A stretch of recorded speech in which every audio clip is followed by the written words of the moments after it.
Hi everyone, welcome to today's video. This is level A2, Unit 17, Lesson 4. This will be a writing lesson and you're going to be writing about your neighborhood and learning to use the connecting words so, but, and. Alright, so what are these places and do you have these places in your neighborhood? Well, this looks like a small corner store. In some places it's called a bodega. It might even be a corner cafe. There's some seating outside there. Here we have it looks like some kind of court, like maybe a soccer court or a basketball court, something for playing some sort of sport. There's a tall building and a parking lot. Here it looks like we have some stores, department stores, and these people look like they are in a movie theater. Alright, so we have some vocabulary words and expressions. Within walking distance, it means you can walk to that place because it is close. A leafy suburb. Suburb is a place outside of the city, and leafy means there are a lot of trees and green spaces. And so we're going to read about Kyle's neighborhood and then think about how you would answer this question: what is good about Kyle's neighborhood? And you can either pause the video and read on your own or follow along as I read. I love living in Westfield. It only takes me about 15 minutes to get downtown on a bus, but Westfield is a lovely, quiet, leafy suburb. Everything you need is within walking distance. You can walk to the supermarket, and there are lots of shops and restaurants in the area. There is also a park a few minutes walk from my house, and I go running there almost every day. So what's good about Kyle's neighborhood? Well, he says only takes 15 minutes to get downtown on the bus. It's lovely, quiet, leafy. Everything is within walking distance. They have a supermarket, shops, restaurants, and a park. So those are all good things about his neighborhood.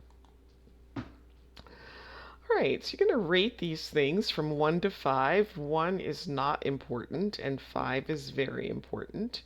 So, is it important for you to live close to downtown? So, put that where you would rate that. For me, I would probably say it's not that important.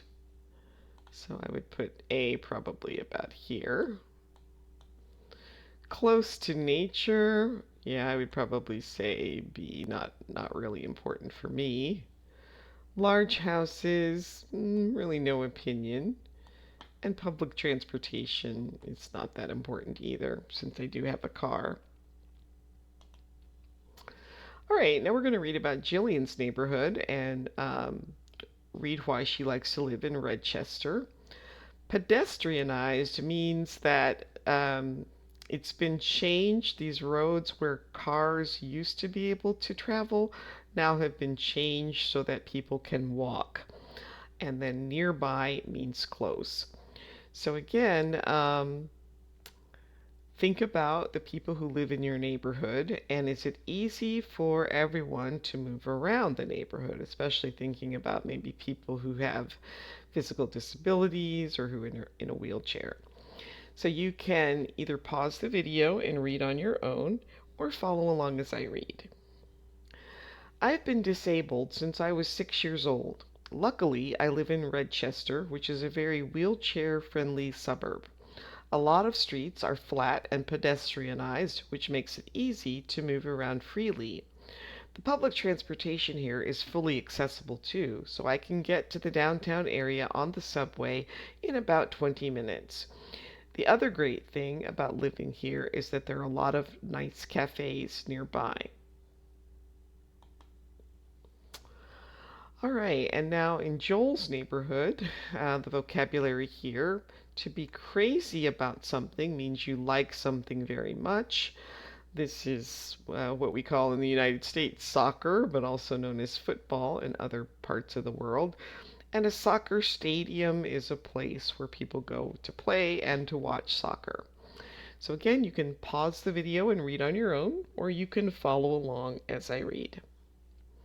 I live in a suburb called Merton. I work downtown, and unfortunately, it usually takes me about 45 minutes to get there. There's some good things about living here, though. Most of my friends live nearby, so we see each other several times a week. Also, we live very close to Merton's FC stadium.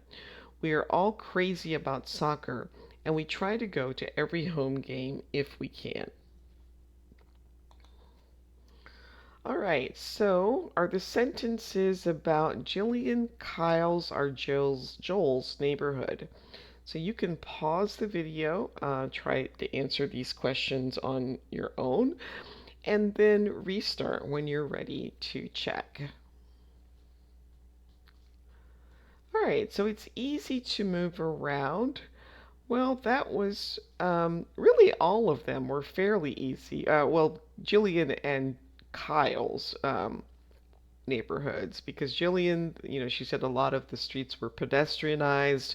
Kyle said things were in walking distance, so that's Jillian and Kyle. There are a lot of trees in the streets. Well, that was let's see, Kyle, I believe. Yes, yes, Kyle. There's a football stadium. That was Joel. Good public transportation. That was Kyle and Jillian. Many restaurants. I believe that was Kyle. And Jillian also. And it takes a long time to go downtown. That was Joel. All right, linking sentences. So you can use a comma and a connecting word to join sentences using words like and, so, or but. So when you're joining different ideas, you would use but.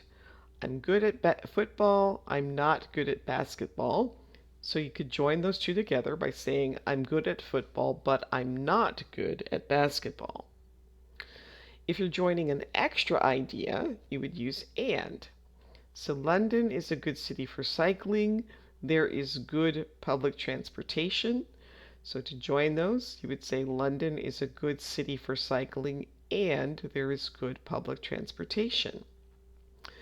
And then if you want to show that a second idea is the result of the first idea, you use so.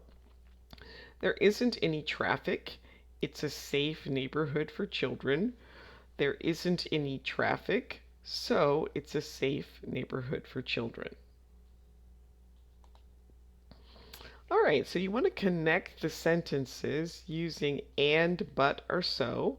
Go ahead and try that on your own and then restart when you're ready to check your answers. Okay, number 1. My neighborhood has a lot of shops. There are a lot of restaurants. So I would say that's and. You're giving extra information. Okay, number 2. It's quiet at night. It's noisy during the day. So this one I think would be but, because they're kind of two opposite ideas. Quiet at night, but it's noisy during the day. Number 3, the houses are not expensive. Young people buy houses there.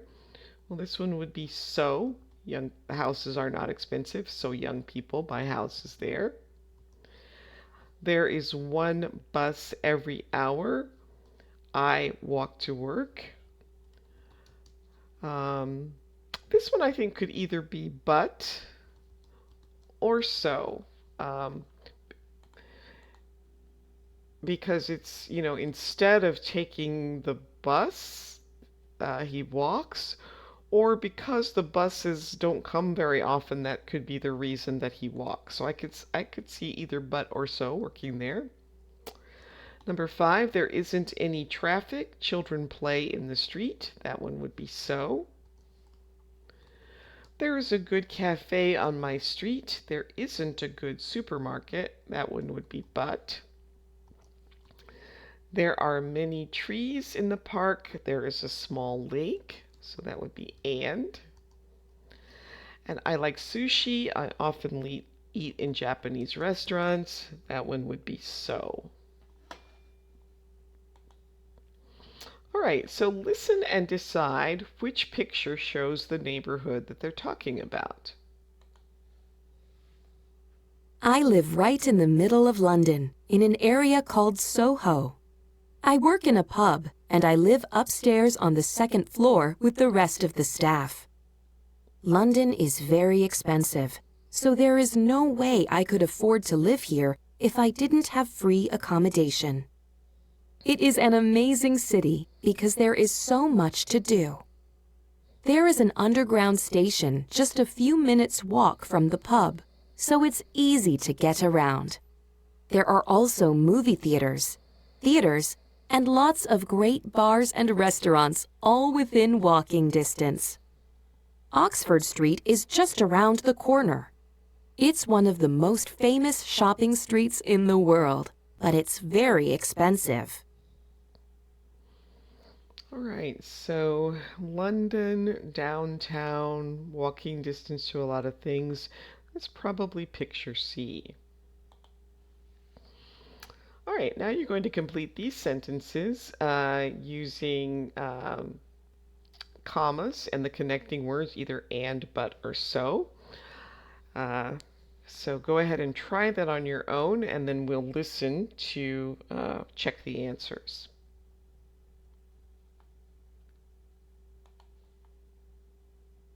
I live right in the middle of London, in an area called Soho. I work in a pub, and I live upstairs on the second floor with the rest of the staff. London is very expensive, so there is no way I could afford to live here if I didn't have free accommodation. It is an amazing city because there is so much to do. There is an underground station just a few minutes' walk from the pub, so it's easy to get around. There are also movie theaters, and lots of great bars and restaurants all within walking distance. Oxford Street is just around the corner. It's one of the most famous shopping streets in the world, but it's very expensive. All right, Jose talks about Mangalarto, Ecuador. So we'll listen and then answer these questions true or false. I live in a village called Mangloralto on the coast of Ecuador. I have a small guest house here. Mangloralto is a very peaceful place. There is not much to do, but we have a beautiful beach, and a lot of South Americans come here to surf. Some of the locals have simple restaurants, and my favorite one is a fish restaurant on the beach. It is open for breakfast and lunch, but it usually closes in the late afternoon. In the evening, there are wonderful sunsets. Most of the locals go to the beach, so they can watch the sunset and have a beer or two. All right, he has a small guest house. That is true. Many people surf at the beach. That is also true. The fish restaurant opens at 7 p.m. Well, that's false because he said it was open for breakfast and lunch, but it closes in the early evening. All right, so again, try to fill in the blanks with either and, so, or but, and then restart the video when you're ready to hear the answers.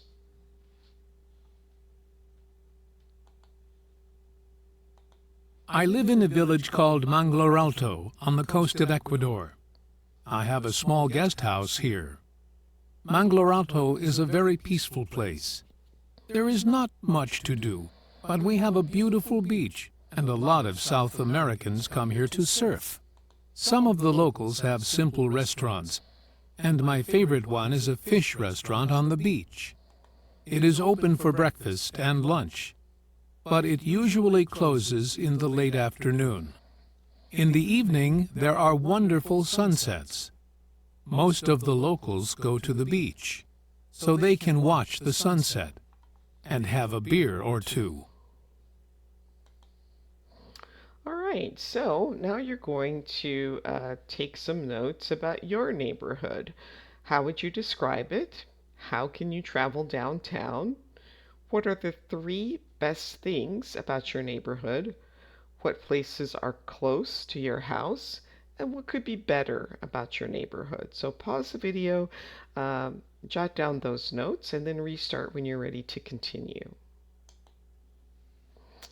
All right, so now take the notes that you wrote and write a paragraph about your neighborhood. Remember to use complete sentences and correct punctuation. Capitalize the first word in each sentence. Use commas and periods. Remember to use there is and there are when you're talking about the things that exist in your neighborhood. And try to join some sentences using and, so, and but. And remember those commas in the right places.